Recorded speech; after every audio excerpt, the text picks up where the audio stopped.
ভারতের বিধানসভা নির্বাচন নিয়ে আরো আলোচনার জন্য স্টুডিওতে যুক্ত হয়েছেন সহকর্মী ওমর ইনান। ইনান, আপনাকে স্বাগত।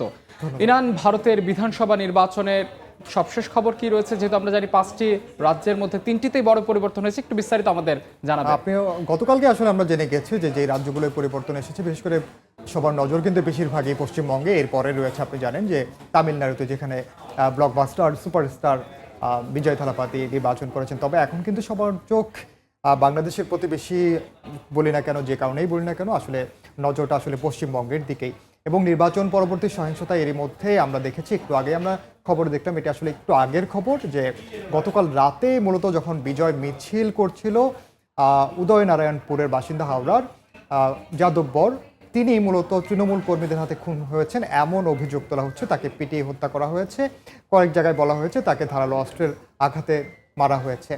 এই যে সামগ্রিক পরিস্থিতি, বিজেপি কিন্তু আনুষ্ঠানিকভাবে এখন পর্যন্ত বিজয় মিছিল করছে না, মূলত এটি নিষেধ রয়েছে। কিন্তু এরপরেও তারা, আপনি জানেন যে ভূমিধস জয় পেয়েছে 15 বছর পর একটি রাজ্যের সরকার পরিবর্তন হচ্ছে, স্বাভাবিকভাবেই সেখানে কিন্তু আনন্দ মিছিল হওয়াটার কথা। অন্যদিকে তৃণমূলের পক্ষ থেকেও এখন পর্যন্ত কিন্তু তেমন আনুষ্ঠানিক কোনো প্রতিক্রিয়া জানানো হয়নি যে তারা হার মেনে নিয়েছে। কিন্তু আমরা বিপরীত চিত্র দেখেছি, বরং তৃণমূল অফিসে হামলা হয়েছে। সবশেষ তথ্যগুলো যদি আমরা একটু দেখে আসি, তাহলে দেখতে পারবো যে পশ্চিমবঙ্গের যে বিধানসভা নির্বাচন হলো, এরপর ফল প্রকাশ ঘিরে মূলত এখন আসলে নতুন মন্ত্রিসভা, নতুন সরকার গঠনের দিকে এগুচ্ছে।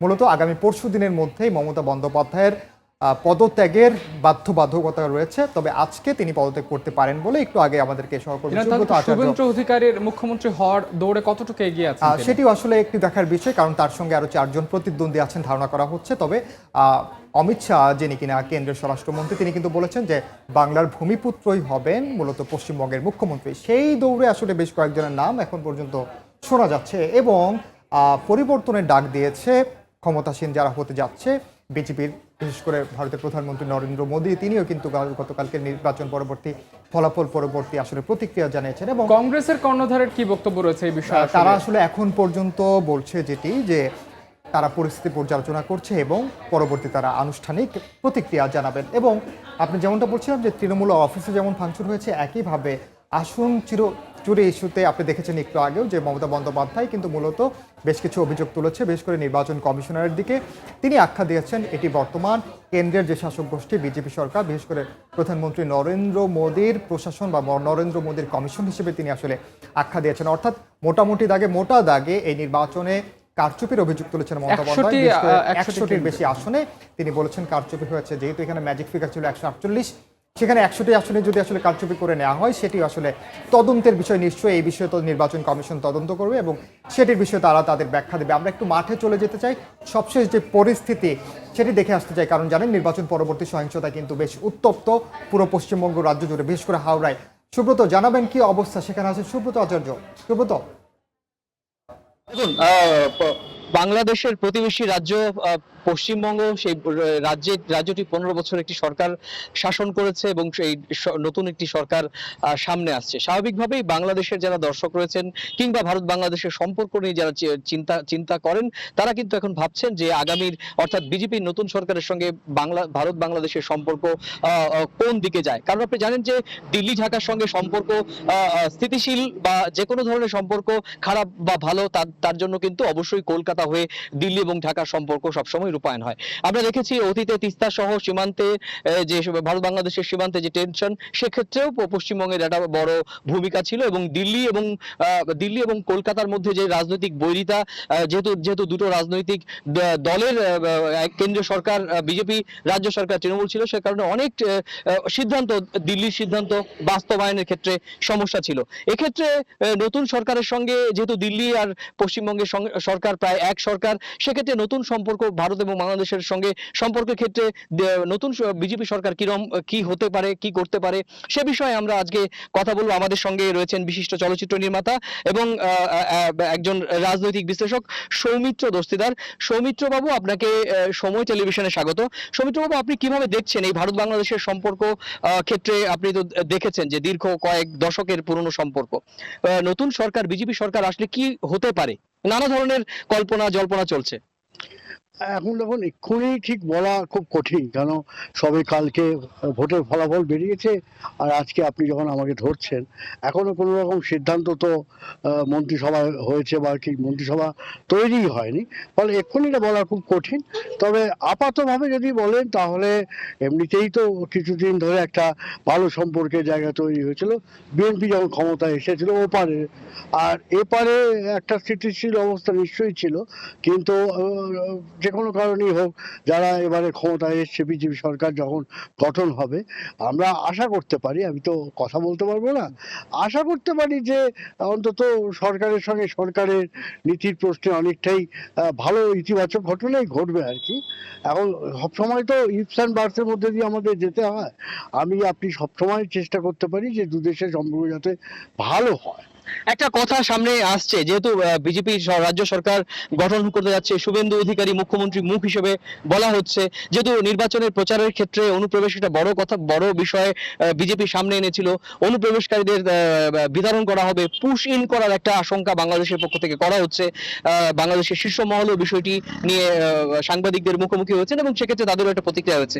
তো এই বিষয়টি বিজেপি সরকার ক্ষমতা এলে রাজ্যে পুশ ইনের সংখ্যা বাড়বে কিনা, বা সেক্ষেত্রে আপনার কোনো আশঙ্কা বা আপনার কোনো অভিমত আছে কিনা?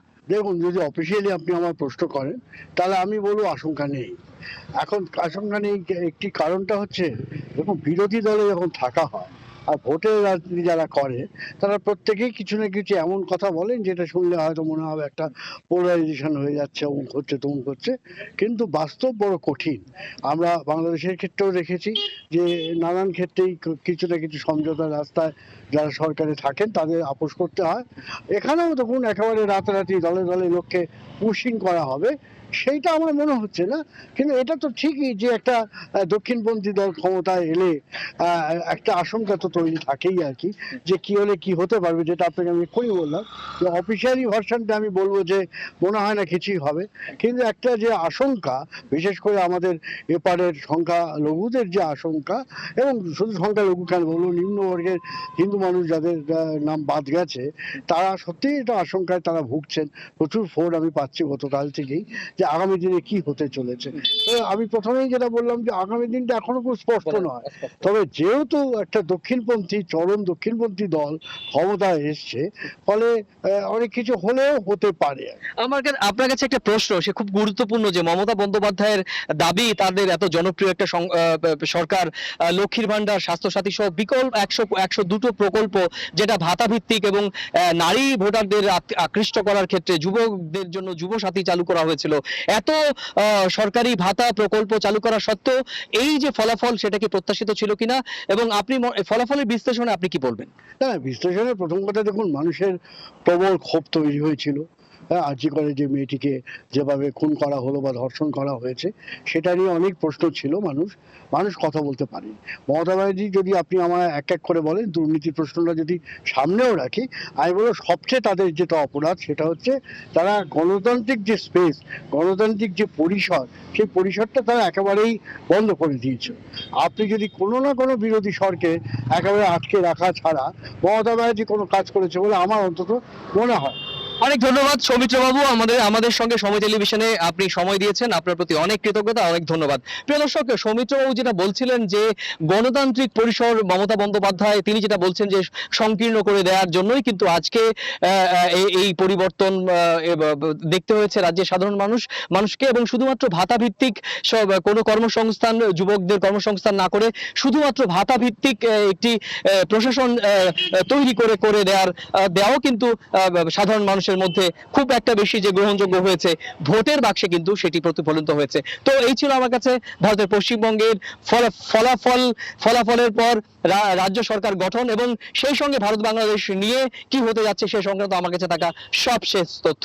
ধন্যবাদ সুব্রত যেমনটি বলছিলেন, এবং তাকে মূলত চলচ্চিত্রকার এবং রাজনৈতিক বিশ্লেষক সৌমিত্র দস্তিদার যেমনটা বলছেন যে বাংলাদেশ ভারত সম্পর্কের বেশ কিছু বিষয় আসলে এখন সামনে আসছে। তবে পুশিন করার যে বিষয়টি, কিংবা তিস্তা ইস্যু সহ যে বিষয়গুলো, সেগুলো আসলে নির্ভর করছে এই সরকার, দুই দেশের সরকার কতটা আন্তরিক বিষয়গুলোর উপরে তার উপর, কিন্তু সরাসরি কোনো তিস্তা প্রভাব। চুক্তির বিষয়ে আসলে কি মনে হচ্ছে ইনান, এই সমাধান কি হওয়ার সম্ভাবনা যদি রয়েছে আমি যে কেন্দ্রীয় রাজ্যে এবং একই সরকার? আমি যদি সৌমিত্র দস্তিদারের কথা ধরেই যদি বলি যে এখন হঠাৎ করে খুব অনেকে আশাবাদী হয়ে উঠছে যে হয়তোবা মমতা বিরোধিতা করেছিল বলে তিস্তা চুক্তি বাস্তবায়ন হয়নি, যেটি কিনা বিজেপি সায় দিয়েছে। অর্থাৎ এখন বিজেপি যে আসলেই সত্যিকার অর্থে এটিতে রাজি হবে তার কোনো নিশ্চয়তা কি আছে? কারণ নেই।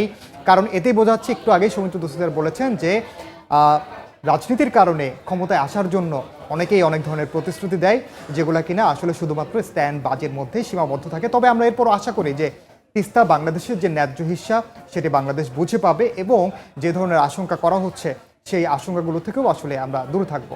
ইনান, আপনাকে অসংখ্য ধন্যবাদ আমাদের সঙ্গে যুক্ত হওয়ার জন্য। ধন্যবাদ। ভারতের বিধানসভা নির্বাচন নিয়ে আলোচনার জন্য বিস্তারিত যুক্ত হয়েছিলেন স্টুডিওতে সহকর্মী ওমর ইনান।